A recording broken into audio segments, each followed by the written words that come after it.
her hand saying, there's blood somewhere, she did get cut somewhere, and but all the time people came over and started helping them like right away and stuff, so. But dealing with Safe Auto has been a complete nightmare. They will not, he's the at-fault driver insured, will not return phone calls. And finally, I just called California Casualty, our insurance company, and said, look, you gotta take this over. And California Casualty called us, like, we've been calling them for 2 weeks, they won't call us back. We can't get hold of people. And on Sunday, they're like, did you release the car to us? 2 months ago, we released the car to you. Because they've got taken to the Columbus Police impound laws. You've got to sign an affidavit, releasing it to a towing company and stuff. And she goes, oh, yeah.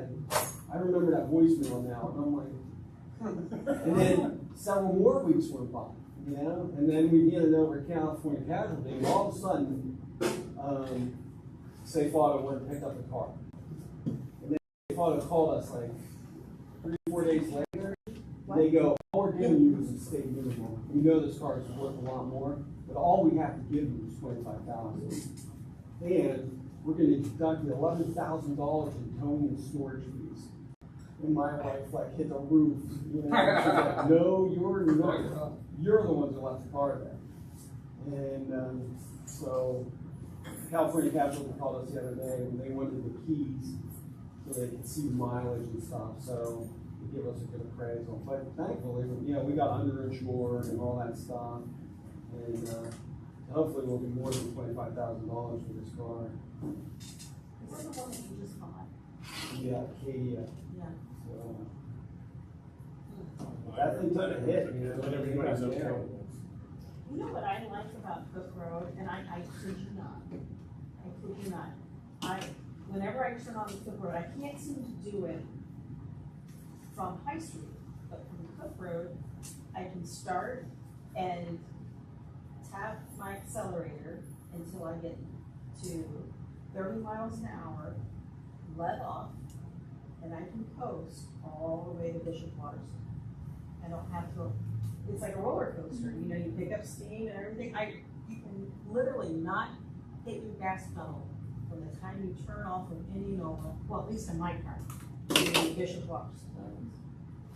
The thing that frustrates me though is when there's snowing in Cook Road.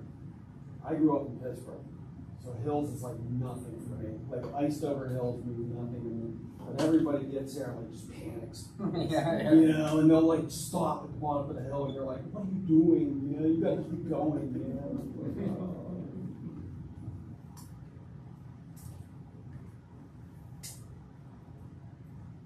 I remember when I was shopping for my house in Clintonville back in '99, one of my first interactions with a Clintonville resident was I was coming down Glenmont,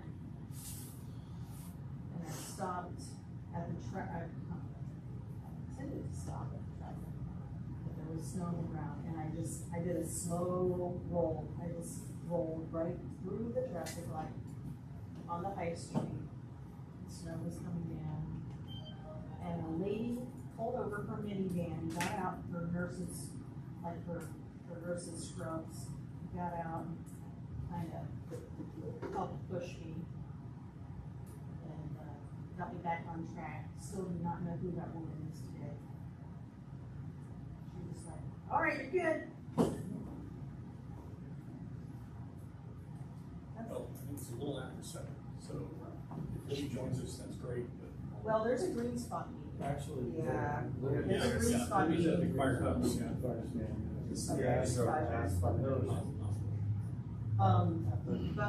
I did get a group text on the green spot committee that Libby was supposed to be, but she was not going to be at the green spot committee. So she'll probably be here. Well, in her absence, all volunteers tribute to take minutes. Thank you. Again, let's go ahead and call the meeting to order. Hopefully Libby makes it. I know that kind of the first minor order of business for us to take care of is to take care of the election, which I think we're all aware.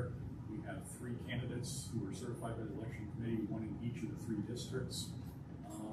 The election rules say that if races, if we don't have any races in which it's a competitive race, we will declare the certified candidates to be the winners and cancel the election. So is there a motion to go ahead and do that? Second. All those in favor, just say aye. Aye. Any opposed? You should probably take an attendance. Yeah. Roll call. Sure. District 1, or no, I'm not doing that. The commissioners in attendance, Vottero. Here. Let's go around, yeah. Commissioner Bolton's here. Vottero, here. Weinman is here. Commissioner White from District 9. Commissioner Kroll, District 4. All right. And is anybody here from Brian? Okay.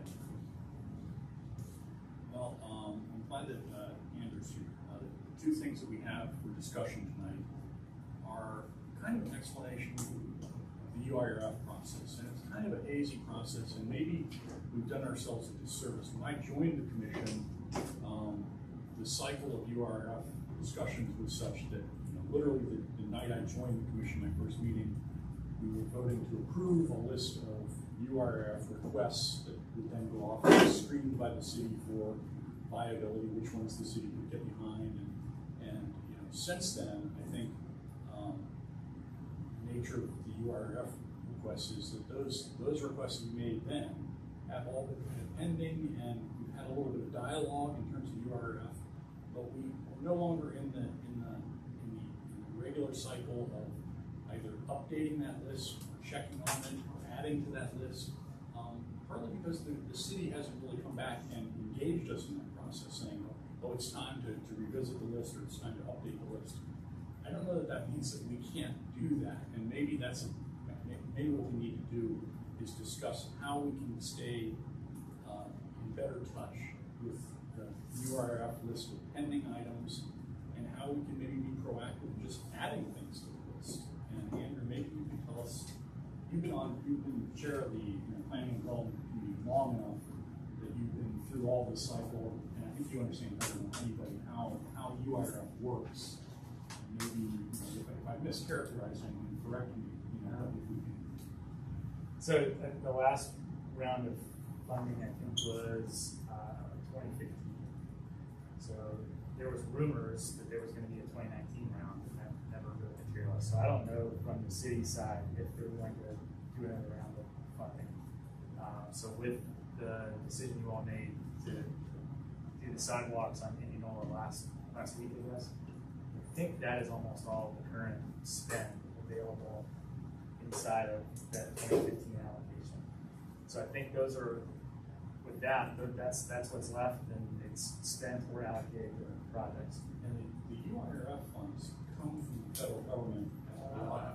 I don't. My understanding. Yeah, I don't know the actual. That came with the city, and they had earmarked it for redevelopment in urban areas. Yes. The big idea behind URF was that older neighborhoods like ours were built in an era that preceded the city kind of having more robust standards for development. Like a developer today that is subdividing property and annexing it into the city, becoming part of the city, so to speak, is required to put in sidewalks, and is required to maybe think about trail access, and is required to maybe pay fees to help do these things that were not immediately part of this project. And the development of our older neighborhood predates all of that stuff. So the idea of URF was it was a way to allow those older neighborhoods to, in a sense, catch up with some of the development that's now considered sort of just standard. But we weren't built out in an era where that was standard. It was different.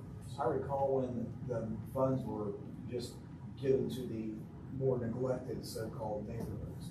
And Clintonville, they weren't included in those funds, and some other neighborhoods. And that's how it first originally, I believe, started out. And then other neighborhoods said, hey, we want a chunk of this money. And so then they started distributing it to other neighborhoods. It's pretty much at this point the pre-1950 boundary of the city neighborhoods. Right. get that allocation, so. And I think, to your point, David, also, things are wearing out in the older neighborhoods and not, to build something new, to building new stuff, we don't get new stuff, we have to take care of the old stuff, so I think there's a recognition that over time, things wear out, and we work to replace them. I think they've done a really good job. I mean, they did in 2012 do sort of a survey. I think the work that we all did together in 2015 was really good. I think what we just did, over the last 18 months here, even has more information. So I think there's certainly some direction from the community about where they'd like to see things happen from that perspective. So whether it's capital budget or a future round of URF, it's good to make the ask and say this is what people are looking for. So the survey that your committee did that had 800 some odd responses. It was,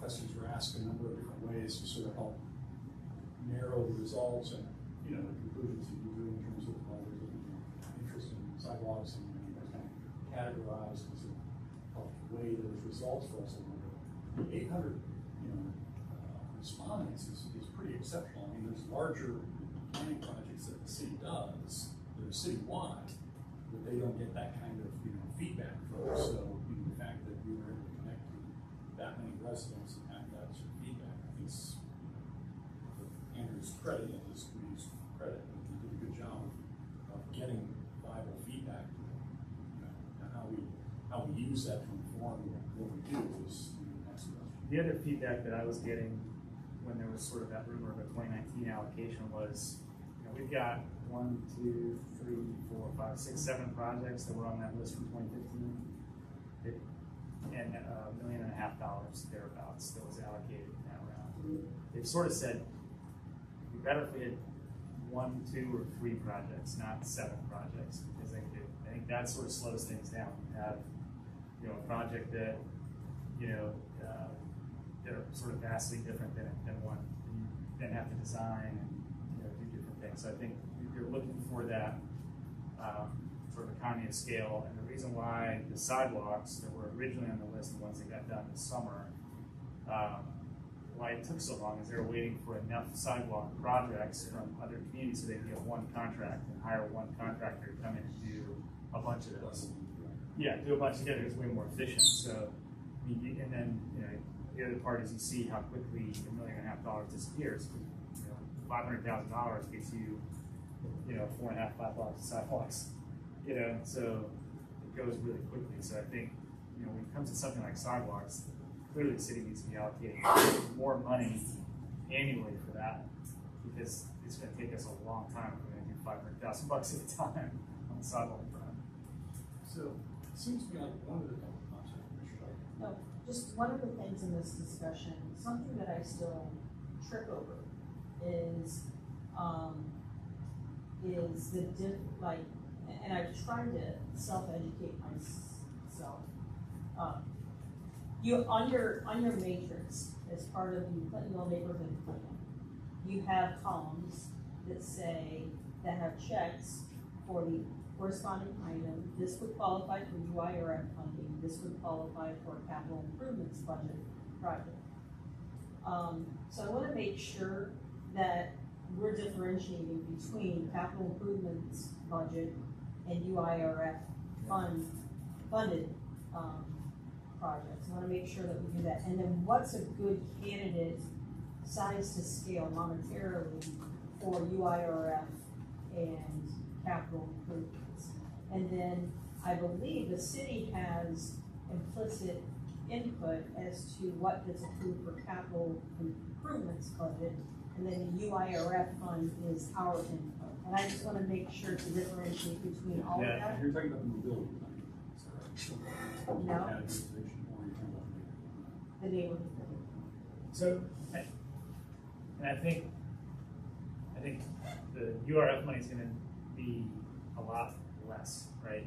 $1.5 million, whereas if you put, so we're going to depend on sidewalks. The only other distinction I think we're going to depend on the URF money to sort of making sidewalk improvements mean waiting a long time, whereas if there's some capital dollars, we're actually do a lot more. So it's almost like there are some projects that probably cross over both lists. And I think the first question might be, is URF going to be a thing in the future or not? And what's the story there? And I think that's probably a good question to this person say, just to see. But I think there's certainly some things, and I don't know when we want to talk about specific ideas, but there's certainly some things that the Planning Development Committee, from just going back through ideas we had from 2015 that sort of catalogs every single thing. Some of them are still relevant, some of them don't make sense anymore. Some of them probably need to update, but there's probably a handful of them that make a lot of sense, and that crosses over with the prioritization that the community gave us through the survey last year. So I think there is a good list of crossover stuff, and ultimately, if the funding is URF or capital budget, I don't know if it matters, and sort of put that out there to the city and say, this is what we need to see happen, how the heck do we do it? And to your point, the URF money, two separate pots of money. The URF money is something that's actually talked about in the enabling legislation that all commissions operate under. It's to advise the city on. So if the city is, because the funding stream from the federal government, for whatever reason, moving away from that, either as a definition or an operating term, or what succeeds it, right? What's I saying? Is it just at this point are we transitioning from talking about URF money to us having input in the capital budget? Because to your point, you're right. That traditionally, the city creates the capital budget, and the council will hold some hearings or whatever. But there's not a very effective tool for commissions or even really the public to input into that process. Each neighborhood department sort of creates a budget, and chairs the different committees that the council works with, try to balance that group together so that they probably gets exactly what they want, but they try to balance this request. It's either opaque or there's not really an opportunity for citizens or commissions to weigh into that process. That said, we've had a couple times where Elizabeth Brown has come to our meetings and said, hey, the capital process is happening. We'd like your list of what sort of capital needs you have. And we don't have a way for us to really wrap our arms around that and sort of say, well, what do you mean? How can we answer that question effectively? Without just it being a laundry list of everything under the sun. How can we? And I commend the idea and concept of having a public meeting to discuss this, because I know that the 2 years that I chaired the commission, I always touch base with Andrew and said, okay, let's boil up some opportunities from the Clintonville neighborhood plan. Let's pull out the matrix. Let's see what we can submit. And that's the content of where I submitted the capital improvements budget input, is directly from our Clintonville neighborhood plan, which is a living document and is constantly being revised. So I didn't give any thought against having a public meeting. So I think this is good to get all this out in the air and have it open to discussion and engage members of the public. So whoever idea this was, I commend you. But I'm glad Andrew's here, because he's always kind of been the guiding light to all of that. So if we were to go back to the city, and maybe particularly Councilwoman Brown, and sort of say, okay, you've said on a couple occasions that you'd like our input. How can literally ask the question, how can we make that a helpful process to the city? How does that work? I mean, we've certainly been available to offer testimony at hearings that the city has, but at that point, the budget's established. They're collecting some feedback, but I don't want to say it's a done deal, but it's pretty much a done deal at that point. How do we insert ourselves into the process so that we can be helpful and not? I think it's a worthwhile question, but I say whenever we feel like we've got a good list, we put it in front, because you never know. It may help push something that's already being thought about over the edge. I know we've long talked about the shared use path in Indianola. I've heard a couple rumblings that the potential that there's other Worthington may be interested in trying to figure something out. And we say something, then maybe they put two and two together and we get something cooking. So I think it's worth putting that list in front of them now. Once we're comfortable with it. You never know what opportunities could arise. think a big missing piece is the 360 degrees, because right here, we might be able to produce 180 degrees, go to the city, present to them our content, and then it never comes back to us. That's right. This is not chosen because of this. This we could do because of this. And so We need to ask them that, we need a 360 degree process with the city of Columbus, because we need to have an understanding of what gets tracked, gets done. And I don't know that that capital improvements list or the UIRF list has changed all that much in the time, in the 5 years that I've been here, because nothing gets done. So we really do need to encourage that 360 degree process and say, okay, let's put this plan to action. And, you know, what can we do to be better partners in seeing that this gets done? I would enlarge the question a little bit, even though it's not, you know, to ask the question like, you know, we look at Whetstone Park, and we look at the rec center particularly, you know, the city invested a little bit in an addition to the rec center. But in terms of the offerings and the amenities and the level of quality of that rec center, it's well behind par for, you know, the city's been on a program of developing new rec centers in many parts of the neighborhood.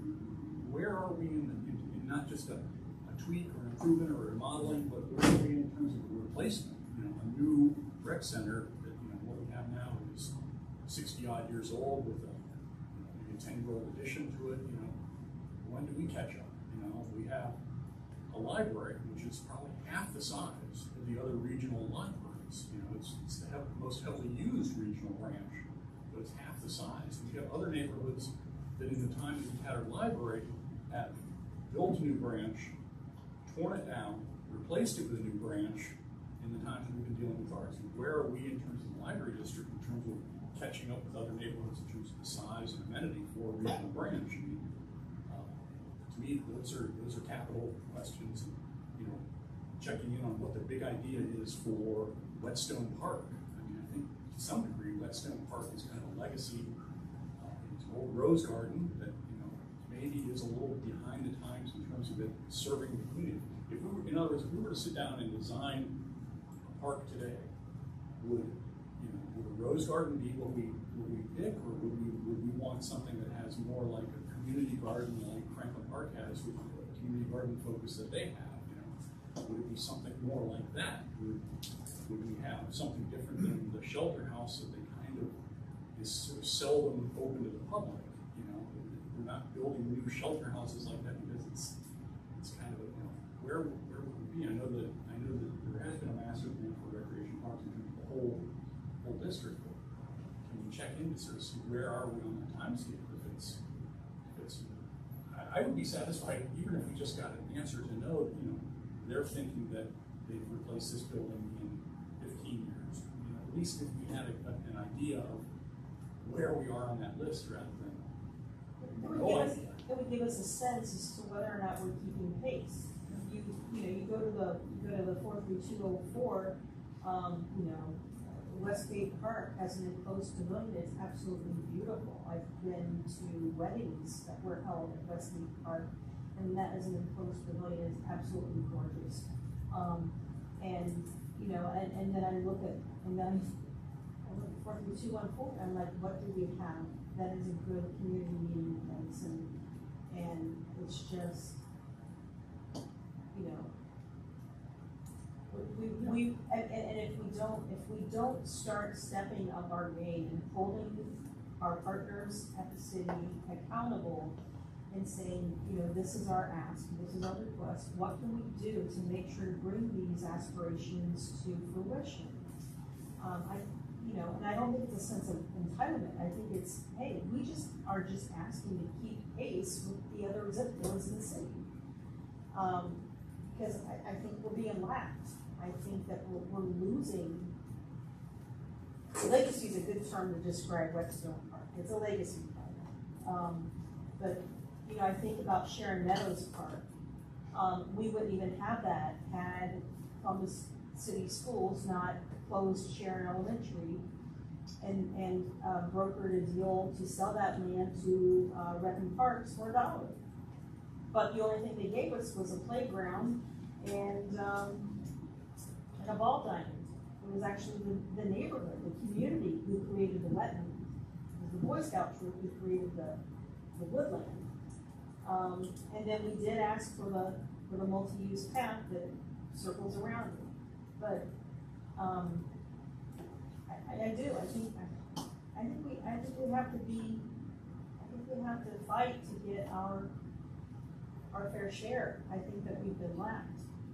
I think that we've gotta really drive that point on home. I wanted to say, in terms of the parks, as you guys know, I'm pretty involved with the parks, and for the last 31 years anyways, and there's a lot of catching up to do. There's been a lot of neglected parks that needed it before Whetstone. And the other problem is the amount of budget dollars that the Gregson Parks gets. They're like the stepchild when they used to be the capital. And that's a big problem. So that's, it's not the budget, a lot of things. And to that point, those are important priorities to us. Part of our role might be, in terms of the city's creating capital budget, it might be lobbying for those things to be funded. Yeah, I do. That I think might be something the commission. And here's the thing, it doesn't even have to come from a slice of the pie of the capital budget. It doesn't have to be solely funded by recreation and parks. I was asked to attend the Green Spot Committee tonight, but I had to forego that. But part of my presentation was to discuss Brevoort Park. You look at Brevoort Park, and the playground equipment is covered with rust, it's so antiquated. You talk about initiatives that the city of Columbus is doing, about a dementia-friendly community, about aging in place initiatives. We should have adult recreation playground incorporated with a new children's playground that appeals to those children with ADA needs, with those children who maybe are on the spectrum. We need to be able to not just say, well, that rusted swing set is still standing, it's good. We need to look well beyond that and say, what are some of these other initiatives that we can tap into funding sources? What about the aging in place initiatives? What about ADA initiatives? What about making a dementia-friendly neighborhood? Imagine having, and they do have these, because a few places that I visited, Denver, Chicago, Portland, have adult-size playground equipment that are catering to the aging community. Imagine having an 8-year-old push grandma or grandpa in a swing at Brevoort Park. I think that's a wonderful concept. But I think that we need to be able to leverage some of these other initiatives that already have funding and say, hey, can we pull from a dementia-friendly, what's the funding for that? What's the funding for aging in place? What's the funding for Columbus Green Spot? All these funding sources, all these initiatives, it's time to introduce some intersectionality and saying, okay, well let's try to take a little bit from this budget, a little bit from this budget, marry those two concepts and bolster Brevoort Park. I think that there ought to be a creative way to do this. I'm not the mastermind of that. It just seems to me that we ought to be able to do that. There's lots of funding sources. We need to funnel it down into one funnel and say, voila, look at what we've created with help from, these different sources. And that is going to be part of my presentation to the Green Spot Committee. Sharon Woods also be able to be camp, and it's not just forever, but Sharon Meadows. Sharon Woods. Sharon Meadows. In my neighborhood, is sort of a dearth of accessible green space. Yeah. Lenigo Park is to the south of us, but from the north side, it's a fairly inaccessible park. There's a steep stair on the viaduct at Indianola. You have to be pretty able-bodied to scramble down. But I would contend that, over 30 years after the passing of the Americans with Disabilities Act, that park is entirely inaccessible to a person with a disability. And how the city can think that's okay, and has made no modification to figure out a way to allow people with disabilities to get to that park, to enjoy just sitting in the green space, let alone the fact that it's sort of a passive park, which I think I can accept the fact that it's not a place where you can have ball fields or active recreation, but at least making it accessible to as many people in the community. Whether that means making it more accessible, I think is something that. I just think there ought to be a way. We've got one of the most intellectually infused area commissions in the whole city of Columbus. And I just feel that we're being passed by, and we're not really taking a lot of our skill to will. So I did ask, our planning development committee, when we met last, we just sort of looked through the last couple lists, what's been done, what hasn't been done, how that squares up with the priorities that were given to us in the survey. So reminder that was sidewalks was one. Second was just general traffic calming, not specific places, but just generally sort of slowing traffic down. The third was bicycle infrastructure and improvements, and the fourth was street safety improvements. So cross-listing those sort of priorities with stuff that was on the list before but hasn't quite made it would be the Indianola shared use path with the Morris, which is sort of long been talked about. It's been on this. It's always been sort of a little bit too expensive for URF. But now that they're saying give us one project or two projects or three projects, it probably, I think it makes sense in that mindset, as well as something people have been asking about. The sort of second phase of the neighborhood bikeway, so that's north of Morris, that the city didn't even study or lay out. They just did everything south of Morris. And then the third thing, again, this is a no rank order, just like we talked about, was just getting a better allocation for sidewalk, filling all the sidewalk gaps. So if they're asking for three things, we're like, okay, those seem to be, when we sort of talk as a committee, what those top three things would be. But then when I look back through the rest of the list that we've looked at over time, you get things like street trees comes up a lot, things that sort of get to that streetscape appearance. Street trees, street lights, burying utilities is brought up an awful lot.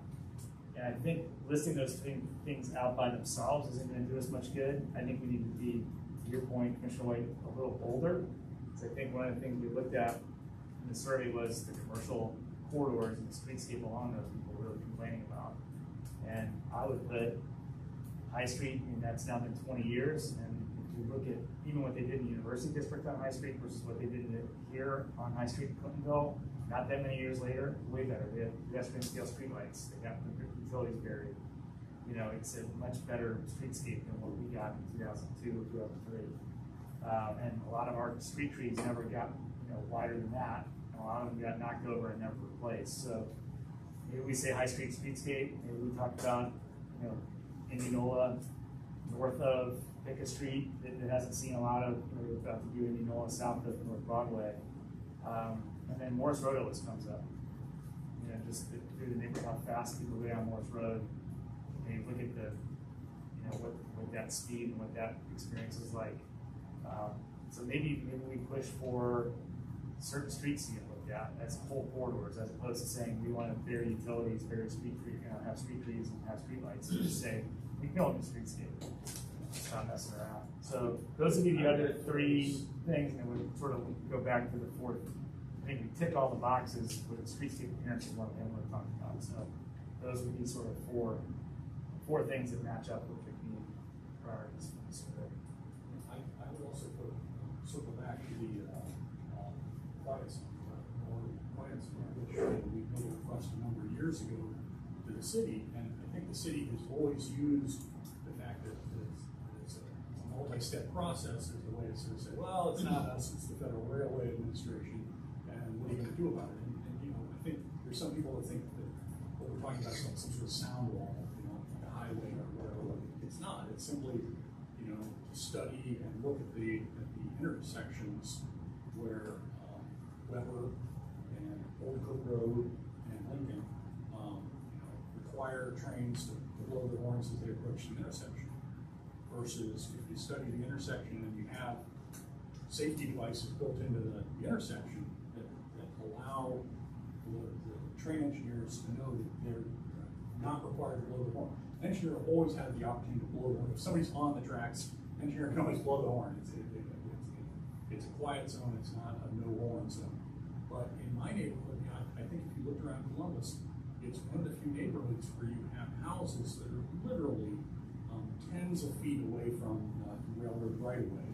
And because of those crossings, you have horn honking that makes it, almost, if you're outside when the train's going by, you get a certain rumble the train makes, that there's nothing to be done about that. The horn is optional, So I know that there are, intersections in Worthington and in Hilliard that have worked with the railroad to say, do not blow your horn from dusk to dawn at these residential intersections.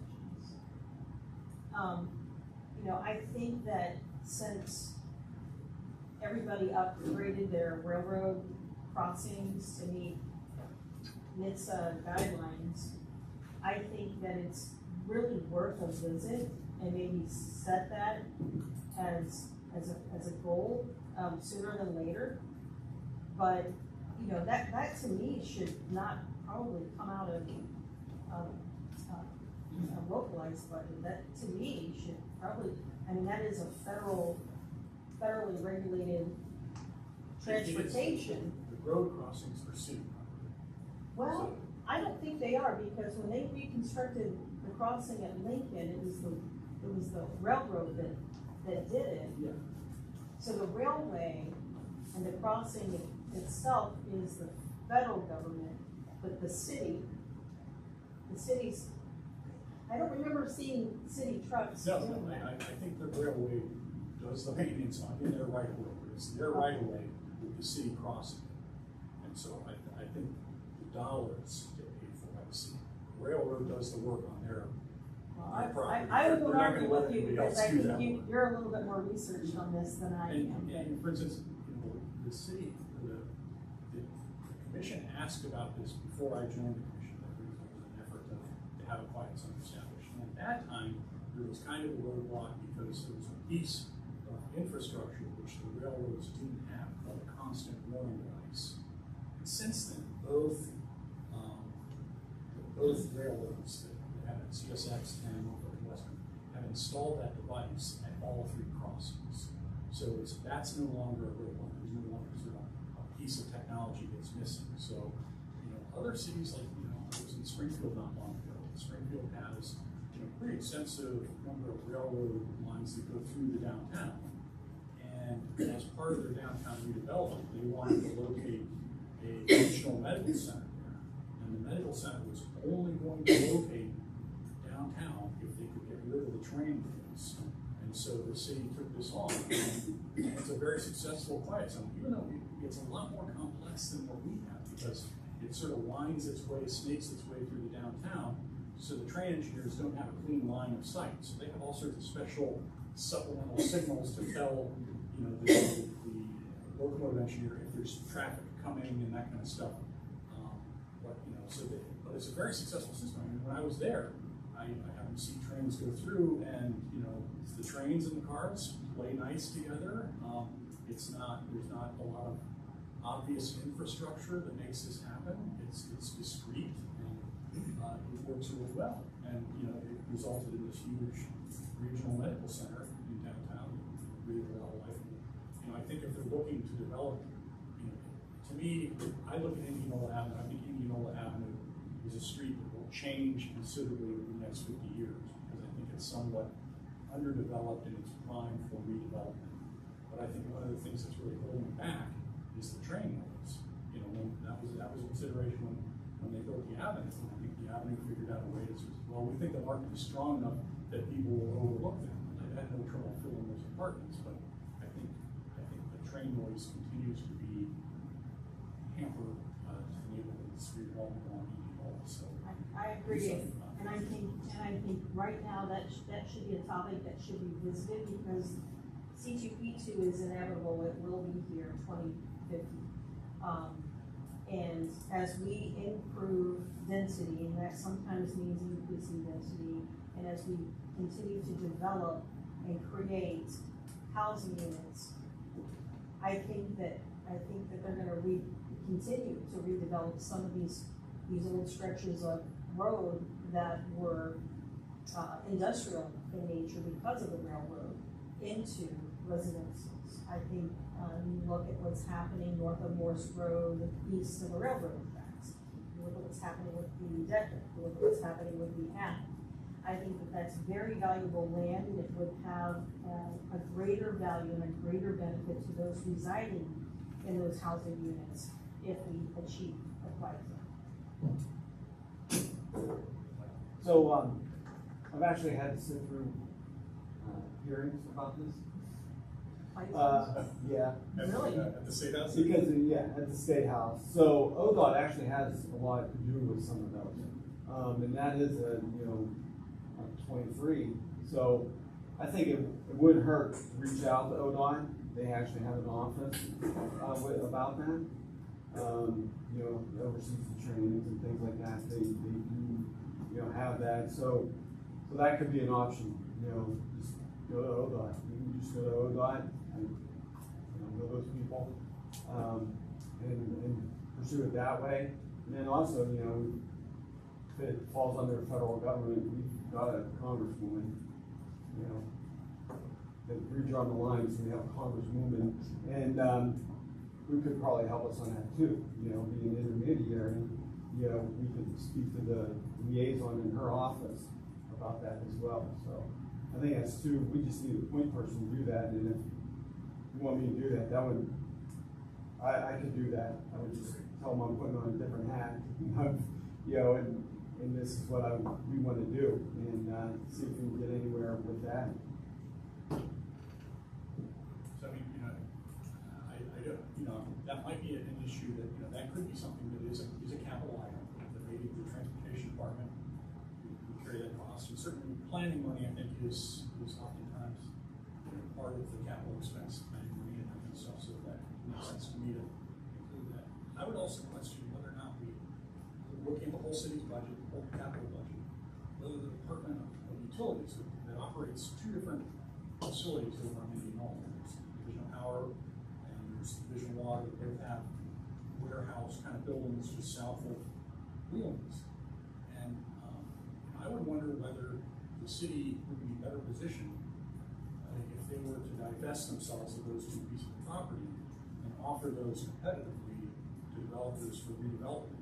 I think that might be a big enough piece of property that it could finally spur something larger to happen, like the neighborhood plan shows for that sort of corner of Oakland and that piece of Indian Boulevard. Those could play into that larger redevelopment and help kickstart what goes on here. I think that the avenue is a big piece, but it might be that if the city adds a little bit more to that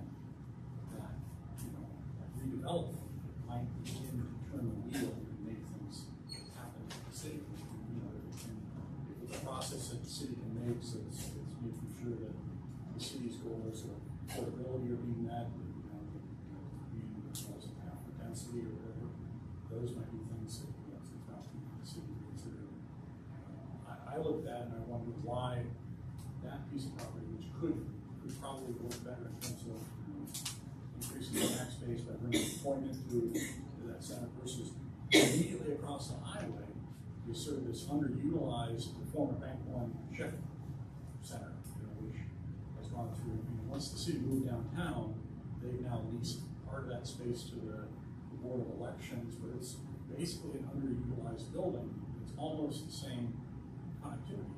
I used to believe that the Division of Water and the Division of Power had those two facilities, but somehow they were like nerve centers for the control of those utilities or something like that.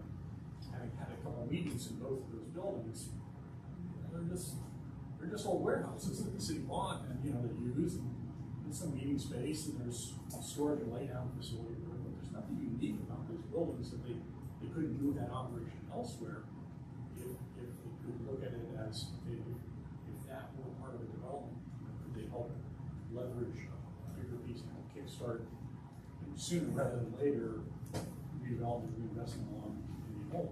The London community's been looking a long time to do some repurpose that blended community, the Overbeck one. Exactly. Yeah, they've been looking Any for a place long that really time. needs to have the Yeah. employment base there, it's limited. I used to live right around the corner from there, and when Bank One was there, you know, that those people would, you know, go up to that little strip center that's there down, that's where, you know, they get their lunch meals and, you know.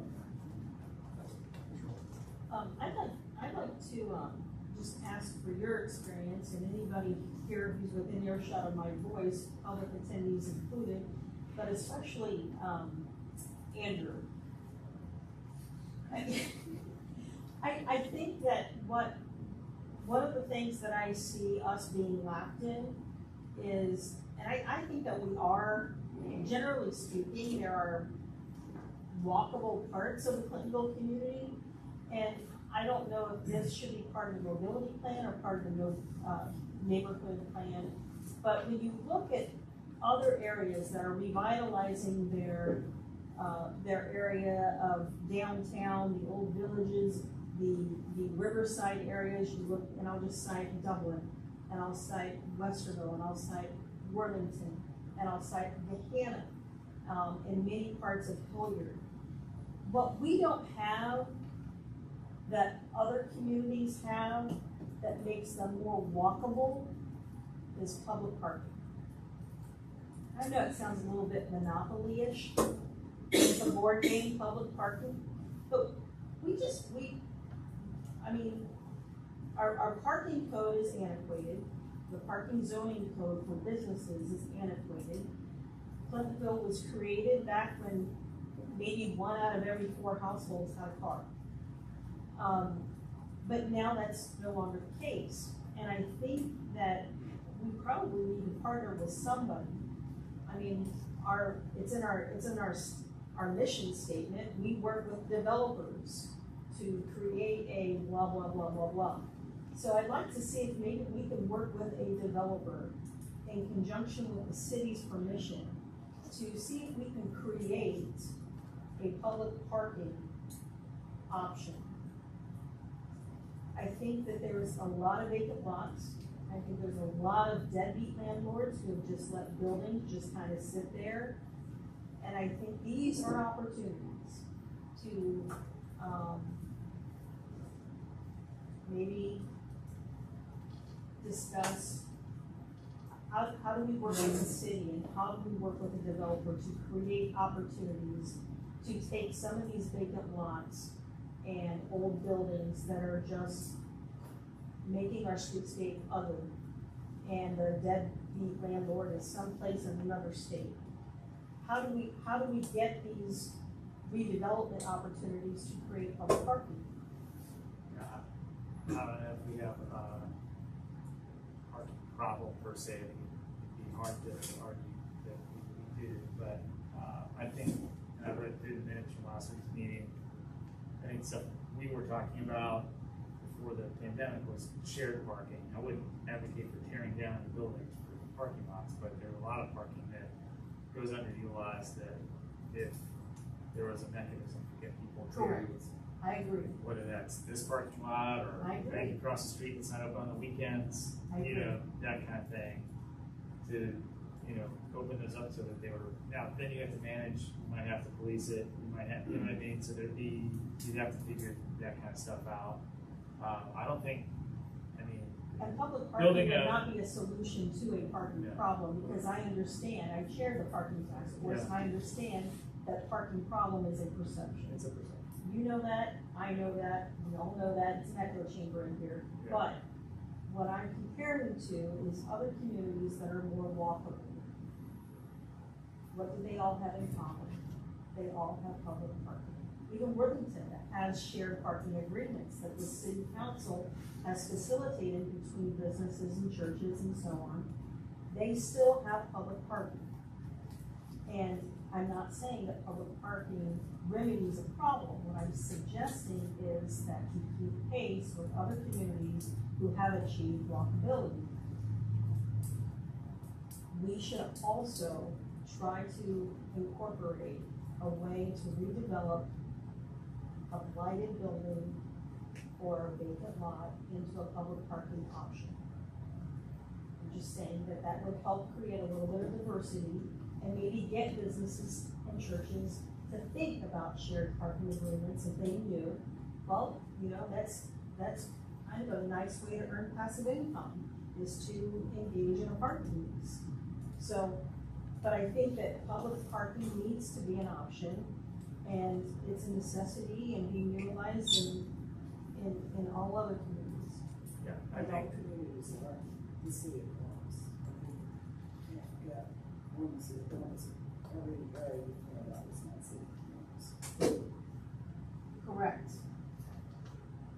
I think. So the Short North created public parking to help remedy some of the parking shortage that was happening in Short North.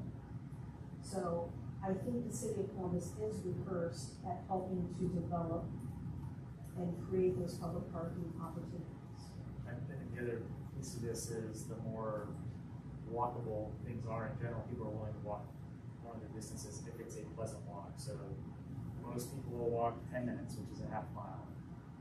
Once you get outside of that, it's got to be really nice. You've got stuff to look at. There's got to be active storefronts. You've got to have shade. You have to have comfort to get people to, you know, be comfortable parking somewhere and walking 3 or 4 places as opposed to driving everywhere or leaving the car behind completely. It goes back to bikeability. If it's safe to, you know, I know we noticed how many steps we were getting in on vacation, and so we, you know, used to, you know, bike to the farmer's market. Certainly got to have it driving when it, you know, was over at the fairgrounds. But now we walk every morning, and it really doesn't take that long. You know, it's a 1.5 mile, 2 mile round trip. It doesn't, you know what I mean? So just getting people in the habit of, you know, doing that. But it's got to be a pleasant walk. And I'll tell you, 9 times out of 10, we walk down County Met, hop down even though it's longer, because we really don't want to walk on High Street. You know, because there's shade, and it's a little bit of a longer walk, but it's a more pleasant walk. So we see a lot of people doing it. I mean, so anyhow, they're just making it a more pleasant walk goes a long way. Well, maybe part of making that pleasant walk is not walking by a vacant lot and not walking by a dilapidated building. Yeah, exactly.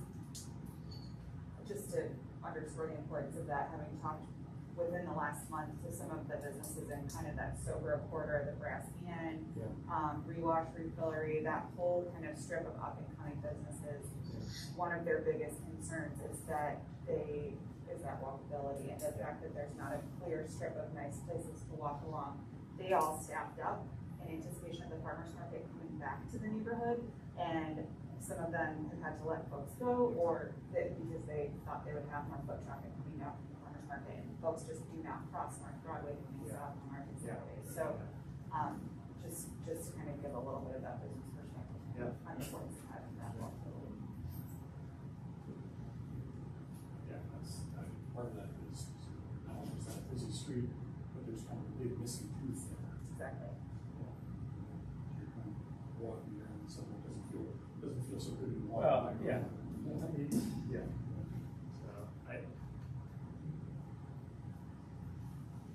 So good points that maybe that's, you know, companion discussion about walkability and how do we develop that piece in return to that. How can we make sure that we check in on URF and if URF is working its way towards obsolescence as a term or as a funding mechanism, how do we return to the goal of taking neighborhood-based ideas and input and making sure we're able to give that to the city in terms of informing them about what our goals or aspirations or hopes are? How can we make that happen? I'm certainly happy to ask about URF funding. Just get a Yeah, sense of we're where the heck it helpful. is. I'm just going through the capital budget right now. Just this current one. I think a list that, you know, whether it's Councilman Brown or whoever is the right person to sort of look at in front of. It's embarrassing to say, but part of it might be that the dysfunction of the federal government in putting in place an annual budget for, you know, they've been issuing, you know, budget resolutions and continuing budgets and ways to keep money flowing, but not really passing a budget. And then maybe only because they're not passing a budget, that block grant isn't coming, you know, so the traditional mechanism for that being, you know, a pot of money being refueling that program every few years hasn't happened because the budget cycle is dysfunctional and they haven't been doing it. And maybe if that eventually happens, but maybe that's also like waiting for dinosaurs standing around waiting for the bomb. Well, the bulk of this is in sewers. Oh, we all like sewers. That's one of the things we rarely ask for, but we all want. Yeah, good 10 to 15 days in sewers. Well, we have some guests here tonight, so I'll ask, do any of you have thoughts in terms of how we as a commission can be better about understanding on top of the URF issues and how we can get in front of the budget, the budget? I think we've got a much bigger issue than URF. I think it's a terrible reputation over to development now. Can you share, I'm so sorry, can you share your name for the minutes? I know. Carol Tomville, T-O-N-K-O. Can you speak up too, please? Yeah, you have, I'm sorry, I got some random thing going on right now. The Clintonville Commission has a bad reputation for working with developers. We worked on this town center thing that was part of the, original neighborhood plan from '99 for years. There was a beautiful plan that was designed by the people that are Polaris, I can't think of their name right now. But anyway, and it got shut down because everybody had their own little opinion about it, and it was people that didn't know anything about development. And telling private developers how to spend their money was kind of a non-starter. And so when we were going through this many years ago, I met with literally the heads of top developers in town. Everyone liked the concept, and everyone who said, it's too much brain damage to come to Clintonville. No one can make money there. And they're not in the business of charity. That's not what they're doing. But they go to Lyon Park, and they go to Shore North, and they go all over this city because they have communities that are cooperative. They're able to get government support and subsidies and tax abatements. So I can't imagine any reason why a developer would come into this community. I mean, it's too bad, because it could be great, but no, whether it's the commission or it's the residents, has been terrible to work with. So, you know, all the money in the world from the government isn't gonna help us. Who's gonna build this stuff? I agree that's something I hear from a lot of developers. I think if you look at the road record, almost every project that asks for that receives. Well, the variance for building something decent on that corner at Broadway, No. Yeah. I think by and large, the reputation is for it. Well, I ask myself whether it's deserved or received, it's not really sure. well, it's perceived because of the experience. I mean, consistently have a bad experience, you don't perceive you're gonna have a bad experience. So it seemed to me that something from a PR and engagement and outreach from this commission might cause somebody to think about something. But I think short of that, I think it's this one on the limb. Honestly, I don't want to believe that, but I think it's true. I think that Carol Tomville has a very, I mean, you couldn't be more spot on. When I chaired the commission for 2 years, I started every meeting by reading the mission statement. The purpose of the Clintonville Area Commission is to work with developers, yada, yada, yada. And then it all goes out from there.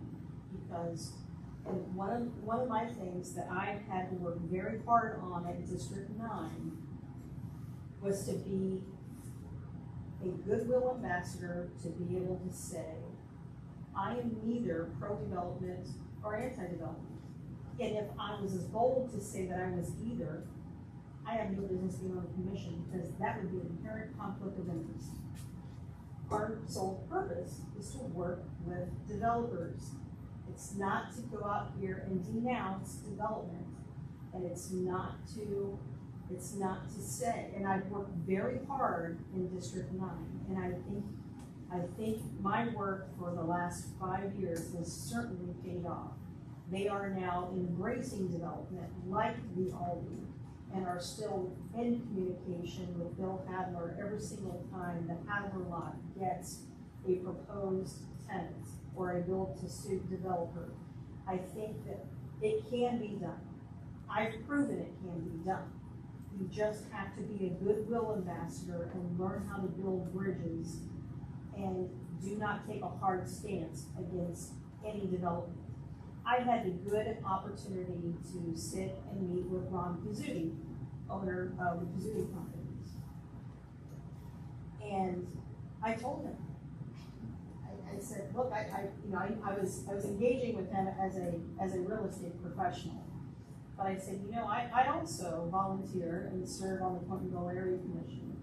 And I asked Mr. Pizzuti, hey, have you ever thought about maybe, there's still a lot of land that needs to be redeveloped, a lot of repurposed buildings that need some attention. Have you ever thought about it? And his reply was, I've thought about it, but I've never acted upon it. And I said, Mr. Pizzuti, it might, if ever you get that opportunity, Clintonville is a little bit notorious for having a lot of developer angst. But I think that you'll find if ever you sit down and talk to a lot of people in Clintonville, you have that opportunity to sit with them and talk with them one-on-one, it might be enlightening. And it kind of tailed off into another conversation after that. But if ever you get the opportunity to really, Mr. Pizzuti is a philanthropist. He gives a lot of, I don't think that Columbus's Museum of Art would really be what it is today without the Pizzuti Companies. I think that you need to really lend some critical understanding to each developer individually and truly understand what they're all about and what they hope to do. When Mr. Pizzuti builds a building and it's going to be mixed use, retail or restaurant on the first floor with residences up above, he's going to interview the executive chef of that restaurant. He wants implicit input on what's on that menu. That's Ron Pizzuti. So believe what you will about developers, but I'm telling you that there are developers out there who do take a mindful approach to development. Well, we don't have abatements really either, on that thing, that one, a whole lot. I mean, you're talking about that disaster zone, Indianola corridor, which has been a disaster since I was a little kid, so it was a super long time ago. But again, you're seeing these projects down like the 4th Street exit, Thrive Communities. I mean, these gorgeous apartments are like 2 feet away from the highway. I mean, that's worse than the train, because guess what? The highway never stops running. And so all this, but there are abatements associated with that. And because Clintonville, isn't an underserved community, so to speak, that's why we don't get the Better Rec Center. That's why we don't get the park improvements. That's why we don't get the abatements. My question is, how do you define underserved? And if you're doing it based on average household income or median household income, is that really a fair standard when there clearly is a very obvious sign that can use some work? And I don't know how to influence the city on thinking about abatements like that or evaluating a community in terms of its size as being underserved in terms of the nature of its parks or rec center. I have no idea, but it seems to me that, to your point, just being lapped, whatever you call it, people running laps around Clintonville, it's appalling, because it just, if you just are It's hard to be objective when you live here, it really is. But if somebody comes from out of town, and you're driving up from Short North through campus, and you cross to Arcadia, suddenly it's like, Mumbai, is it safe here? It's a very sharp Is contrast. the question, is this safe? Yeah. Because to the objective outside observer, it doesn't say. It's a very sharp demarcation, and it continues, and then all of a sudden you go up north of Morse Road, and then you hit Worthington, and you're like, oh wow, no more park benches, no more car shops, no more, it's a very sharp contrast. Right. And it's, I don't know, people have tolerated it for years. I don't know why, I guess because everybody's happy in their house, and they just go back to their house, and they're not living on High Street, you know, but it is not a good representation of the city, let alone Clintonville.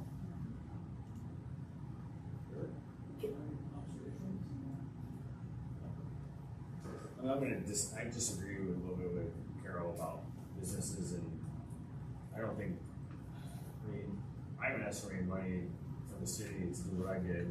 You gotta get an idea, it's just stand on its own. Government should be funding developers at all. It's ridiculous, all the free money they give everybody. Get an idea, make it work. Does it work? That's capitalism. I think the board or the commission needs to worry about the stuff for the creator community at all. They were helpful in some respects to what went on at, for me, at the city and bike things, and I'm appreciative of that, but that was grassroots. That's a business owner's responsibility, I believe. Make your idea work. If this is a great idea, why do you need a government handout? You shouldn't. Government takes care of things that everybody uses, roads, parks, those types of things. So as the commission, those are the things I would focus on. As far as the URIF stuff, Clintonville Incorporated is still around, and that's a nonprofit. That's how you can get monies. There's no reason why to, find a project and you can get it funded and run it through there. That's something that, I was on that board a long time ago, so, and then, we talk about all these buildings or whatever, what do we, no one's supporting that stuff. What is it, chicken or egg? You need a good idea, you got a good idea, people are gonna come to it, it doesn't matter. Dark, so far away, people will come to it. So, I'm starting to get more involved in Kava. I'm starting to get involved in the Whetstone boosters because businesses can support that thing because you have better schools, you're gonna have better businesses, you're gonna have a better community. I think it's on us. Those are the types of things that we need to support as opposed to handouts to businesses all the time. I don't know. It's not a typical business approach to things, but that's my 2 cents. Sure. Can you, what's your name for them? I'm Donna Lee Osborne. To get onto the, the topic at hand tonight on the UIR fund, which is the government handout to the neighborhood here. I think we need to talk about sidewalks, mobility, bearing power lines. Piggyback on what Ms. Tomko said here. We have such a difference going up and down High Street. Farmers market this weekend, I noticed, people flying through there because it's, 35 miles an hour, which sometimes really means 45 miles an hour. So, sure, it's, you're on the sidewalk, but Dakota buses flying through there, it's not super walkable. So, I have asthma. I have to say I'm not walking a mile or 2 miles to go anywhere, to go shop or to go to the farmer's market. I'm probably hopping in my car. I go to Worthington frequently, park in their pocket parking areas that they have. We do a lot lot of shopping and dining up there. So I think that it all can't just be what is walkable, it has to service everyone. We talked about the community center today and why that hasn't been updated. Well, the biggest thing was that when we got that addition, we changed the name from the rec center to the community center. That was bringing in the senior center, the Barbara Rosley Senior Center that was torn down. And there hasn't been a replacement for that. So we talk about the Woodward Park and having something for, seniors to do there, people with limited mobility. I think the seniors just wanted a place to hang out that maybe wasn't where they had to join the women's club, where men could be there too at that time. So there's, the list is kind of endless here, but the neighborhood wants a pool. No one's brought up a pool. That's been an issue, but I think until we get the speed on High Street taken care of, until I can walk down a sidewalk and not run into a utility pole, if you try to walk to the rescue bucket, I'm not sure how you do that, it's a challenge there. I think, we've been talking at the CAC for 2 months now on restricted parking options, so I think we definitely have a parking situation that needs to be addressed. Parking could have been addressed at West North Broadway and High with a 4-story building, and it wasn't. But we still have a lighted building, part of the remainder of Clintonville Electric that's there. If there's any building that I would want to see repurposed and, something happened there, I can't imagine that being at the center of the heart of our neighborhood, and 10 years later it's still standing there as a massive eyesore. So it's not attractive. When my parents come to visit me, they go south and they're like, where do you live?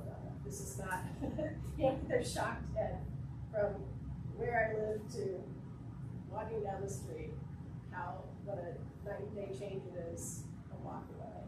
And I think that we need to address the heart of Clintonville at Broadway and High and all of High Street to make everything else fall in place with businesses, parking, and developers willing to come back to us.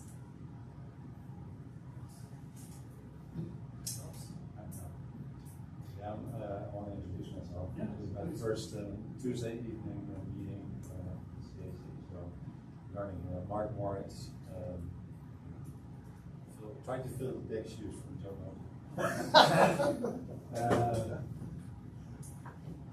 I think it's been interesting to listen to all of you. I would keep it simple. So I would say it's a long list. We do a few, so it's important that there's a few important things like magic numbers, 3, 5, 7. In this case, 3 is a magic number. And I think the planning and development community did was getting the input from everybody, and lots of people responded to the survey, and we listed 3, maybe 4 things were high on priority. They are actually aligned with the things that the city would fund, the city is in charge of.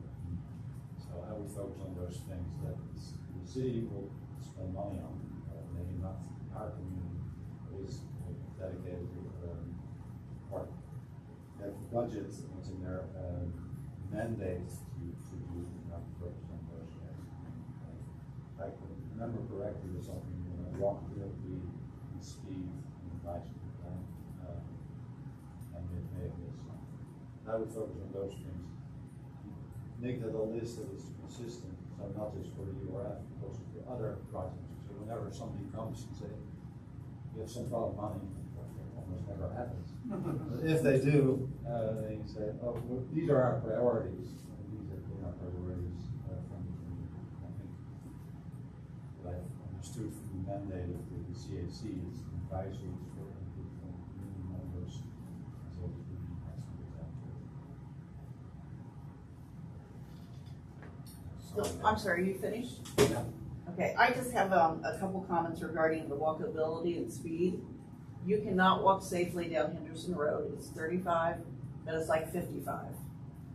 and you are right on the curb. High Street, kinda scared to walk down. Tonight I was driving down, and I think we need to look at Worthington as our example. When you go north on High Street into Worthington, where it goes from 2 lanes to 1, when you get to South Street, you cross over and it shrinks down. They have big, I don't know, yellow markings that show you that it's going from 1 lane to 2. On High Street, just by Cook Road where the strip, the Houses North Star is, there's nothing to mark that, okay, we're changing from 1 lane or 2 lanes to 1. So tonight, driving down in left-hand lane, because I know you can't drive in the right-hand lane because there's parking, cars fly 45 and cut right in front of you. So I don't know why that's not marked with some kind of like street marking, street signs. And then if you go down just at Hollenbeck where the Calvary Church is in that office building, there's parking there. And if you're not aware of it during the day, you're gonna hit those cars, and the same where the shopping center is by Sbarro. I'm not sure why we're not marking these so people know ahead of time. If you don't live in Clintonville, you're kind of, toast. You're slamming on your brakes at the last minute, somebody's gonna get hurt. So I'd like to see High Street marked more like Worthington, where we can walk it safely. I don't feel like we can because of the speed, because it is 35, but people go 45. People are weaving in and out to get, to where they're going faster. We just need to approach, and we need to find other parking solutions, because not all of us can park or walk. I mean, I can't walk a mile. I've got a bad hip. So I drive to the post office, which is a block away, because I can't physically walk unless I'm in pain. Don't want to be in pain. And I don't feel safe crossing High Street Henderson. I mean, we've got to find ways to mark the streets. We've got to find ways to slow down the traffic so that we can frequent those businesses that are popping up, and we want to be successful, to make our neighborhood successful. And a personal note, I would also like to see sidewalks and streetlights, but I know that's not going to happen, so. I mean, on residential streets. Oh, I'm Diana Miller. Diana Miller. Thanks. Thank you. Go ahead. Josh Hively, District 8, so hopefully filling in for Jim Garrison, who also big shoes. Not a lot to comment, but I did want to say I do appreciate your just general thought process of like leading with that mission statement. I'm a big fan of mission statements and sort of clear, higher level objectives. And I guess of all the sort of things that were coming in this evening, the question that sort of pops up for me is in talking about development or not development, those sorts of things, like, is outside of like the mission statement, or is there like a goal? Does the commission have a goal for, as a North Star for these types of discussions? Like, is it, do we want more people in something like that? So, being sort of new to the room, just kind of listening and trying to get an idea of sort of the higher level. If you're not already familiar with the Clintonville neighborhood plan, it's a good point to start. And I think it's been long enough now that we all have to kind of imagine it going forward. You always point out to us that it's a living document, and maybe we have to breathe a little more life into it. But I think it does a good job of sort of capturing a snapshot, at least for the time it was written, of the values of the neighborhood. And I don't know if the values have changed a great deal, but I think it's a good touch point that we use, and as we make decisions, whether zone variance decisions or whatever, we ask developers to look at that and show their variance with that as sort of a background. How would you answer these questions that are posed? That's a good thing. Steve? name's Claudia Harris. I'm in District 9. And I'm pretty new to the neighborhood, so I don't know if I have a lot to offer. I usually like kind of a slower pace work in Clintonville is. But I would say that I would love, more of a walk in the community, a bike in the community. Like I don't feel safe riding my bike on these roads. I'll go the trail every single time because I don't feel safe crossing the street where, I'm trying to get to the bus stop. I have to go to the next traffic light, which is 3 blocks away. But I'm not sure if it's come out because of our neighborhood plan and how our neighborhood city plan is for these.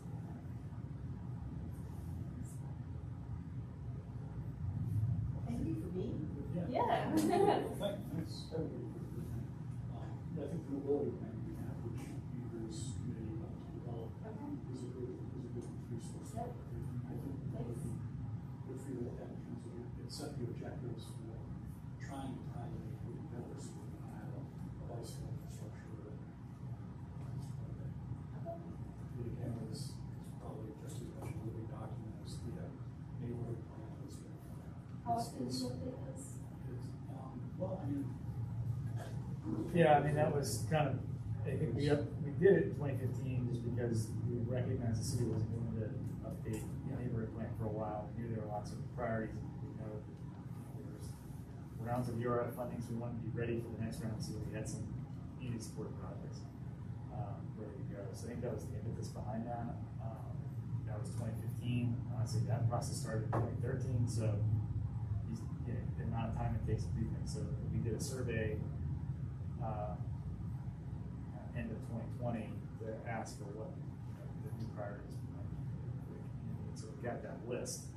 I don't know if we're going to go to the trouble of making a 30 or 40 page document, but I think it's trying to say, okay, here are the things that are priorities. And yeah, a bit of a North Star to say, these are the 4 things. This idea, check one of those boxes, and I think it's something that we should really think hard about. So there's credit too. There's things that we just have to check off. no, there are. Yeah, I mean that's one sort of thing. I mean, we've been sort of keeping a running list of these things that either they're not relevant anymore or they've been completed. So Can I get copies of that? yeah, Because, we don't have those online. the mobility plan is it may be a little hard to find on the commission's website. It's in there. I'd like to see the mobility plan and the updated UIRF, like what has been requested, what is still pending. Yeah. Because I would like to take a look at what's pending, because maybe that's not what you want anymore. There's not. So there's not much that's pending. I think, but yes, I can send that to you. They have periodically sent like a list of where that allocation is and what's not. Andrew, I think that just comment the commission on the URF status, but also send a PDF of the mobility. Not everybody has that, and as you said, it's kind of maybe we could showcase that a little better on the website. Because there are quite so many windows to get to. Yeah, there are some. I mean, there's definitely some pieces of it that are, there are a lot of things in here that, because of blueprint, aren't relevant anymore. Because the blueprint has, done a good amount of it. So there's a, I would take it for a grain of salt at this point. But I think some of the other, things that the community survey pointed toward as far as projects make a lot of sense. I did look at the CIP. They do have a URF allocation in there. The other allocation, I think, which like to your point about other funding sources, is Vision Zero. There's almost, and again, I need to understand what I'm looking at, but it looked like an allocation pretty strong for Vision Zero, which is the city's program to reduce pedestrian vehicular conflicts, that make it safer, honestly, to be walkable and bikeable, and safer for all modes of transportation, quite honestly. So there are some other pots of money that obviously might be able to get into. So that's the only question I want to follow up on. Is I see the money in the CIP. What does that mean? Again, we've got to share with all the 1950 boundary neighborhoods, so it's not there is going to be some allocation there. Can I ask you a question? Oh, I'm sorry. Go ahead. How did Blueprint decide to come to this group? Do you guys have any say in that? I know because we have a lot of Blueprint. I'm not sure that we had any say Okay. where we did. Okay. And I think there was a little bit of a disconnect. I think early on, the plan emerged to begin in the living area as a test. And at some point, the city decided basically to start downstream in order with us. Oh, okay. And so the emphasis just went over to Clintonville becoming kind of a test area. And some people thought that we had lobbied for it or something. Pulled over, and it was absolutely no effort on our part to recruit that. We did not sign up for it. No, Okay, Okay. The city's under a consent decree from the EPA, they have to do it. They're going to stop a major lawsuit if they do this infrastructure project. And so, it's a continuing thing that their Justice Department is certifying that they're continuing to carry out the work that they said they would. We would have to kind of queue up to be part of this first round, and it's moving south, through Clintonville. So it will come to Andrew-Nice neighborhoods in the next couple of years. Going everywhere. Not in District 9. Really? Thank goodness for the I buildings. think this was a good discussion, and again, we set the meeting, the purpose was just to have a discussion. There's no taking action, there's nothing immediate that we can do. Did you have another?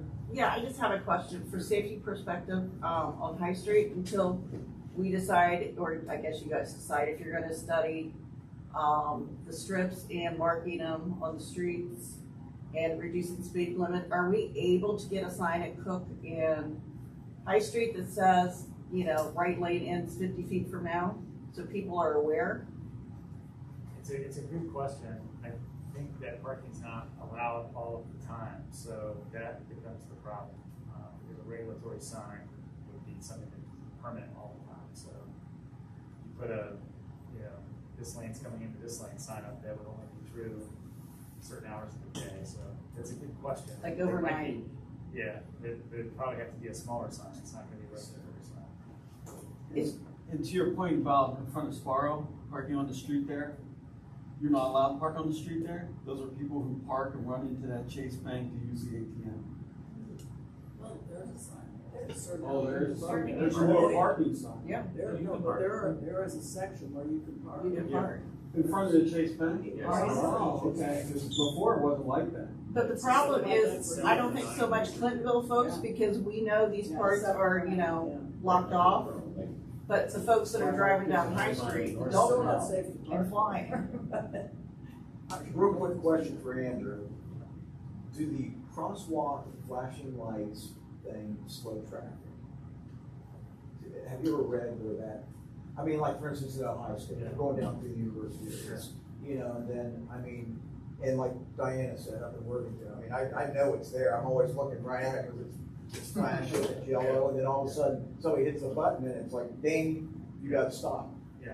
And I just wondered if a study was ever done if they actually slow traffic. Yeah, And yeah. if so, why are we Yeah, I'm sure that lining some up on High Street? I'm sure there's research out there on that, there's a lot of debate in the engineering world, whether it's a traffic calming device, which is slowing traffic, or is it pedestrian safety in terms of crossing. And I think those are primarily put up to help people get across the street A safely. little bit of both. But there's, I wonder if it creates. exactly, so you would say, a traffic engineer would tell you that a stop sign's not a traffic calming device, and, I just have a hard time making that make sense in my brain, you know what I mean? Yeah. But I think there are multiple locations, that's why I think the Neil project would actually also be good, is they are gonna put in those rapid, beacons. To help people get across Indian Hole, where you don't have a stoplight from, Arcadia to Weber, right? And it's a huge stretch where there's nothing that's stopping cars. So that's what they're gonna put up. They're gonna put those up as, RFIDs, I think what they're called, but there's certainly rapid flash, something beacon that certainly can be put up in other places, on High Street especially, where there's long distances between stoplights. Traffic lights. Andrew, how do you get 25 miles on High Street? Unfortunately, it's a bit of a chicken and egg thing.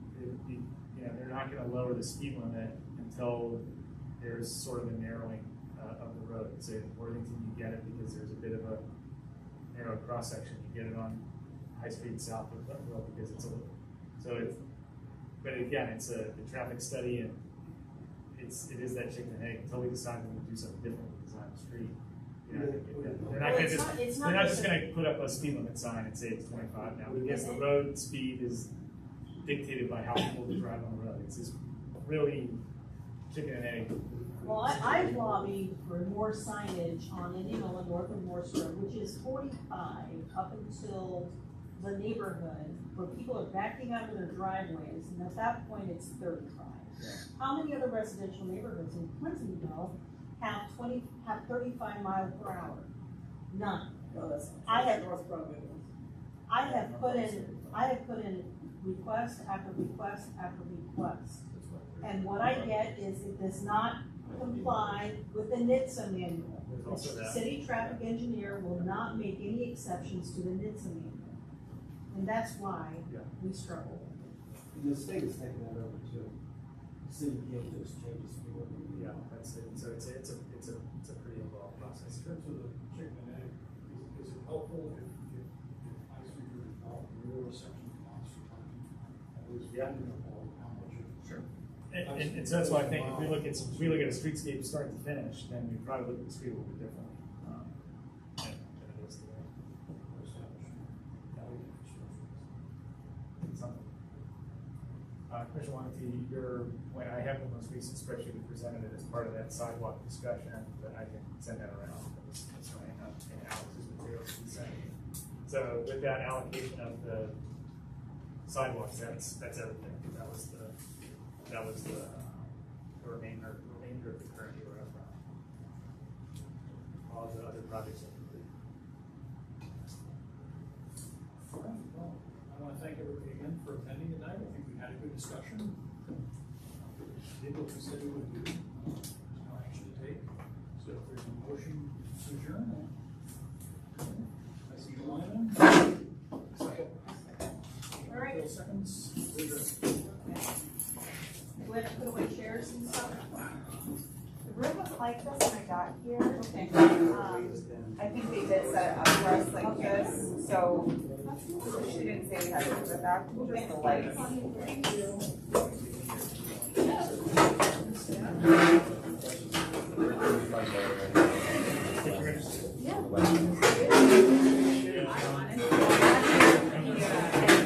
Like I said, I'm glad to hear that it's okay. Yeah. I wasn't vaccinated like Tuesday. I mean, it was already terrible. All these people were calling. I didn't know. And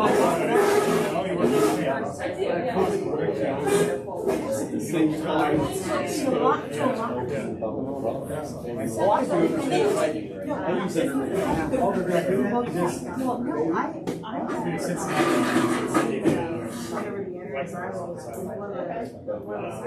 Submitted on.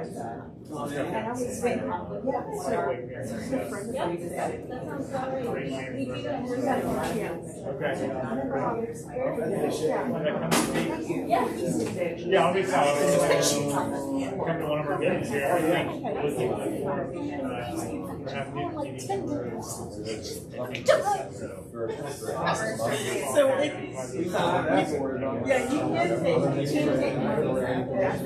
You can't take medication. Well, I got these antibodies. So much about the nurses and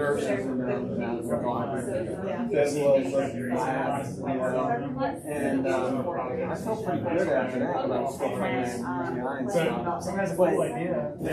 It's like I got the antibodies Wednesday. Saturday morning I had a sleepaway workout. I felt great.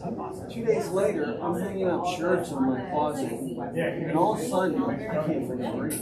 My lungs felt like they were on fire. And that's what like happened. It's like I'll be going along great, and all of a sudden it's like, and even those nurses are like, "That coffee you've got right now." right? About Months. 6 You months. know, and I do, it's just calm. I think the worst. Yeah, thing I'll, is probably I'm sure, buying. I'll look at Brittany. And I literally Amazing said, I'm news. glad that I have, So- I would not want to experience the Untitled Chapter now, for sure. They can be non-judgmental too, because people are so bad. I thought it was, but I wanted to check that something like that. I'm glad you're on the bed, Jim. Mark, I want to. I mean, oh, have I just been like? No, it's okay, it's okay. Well, looking for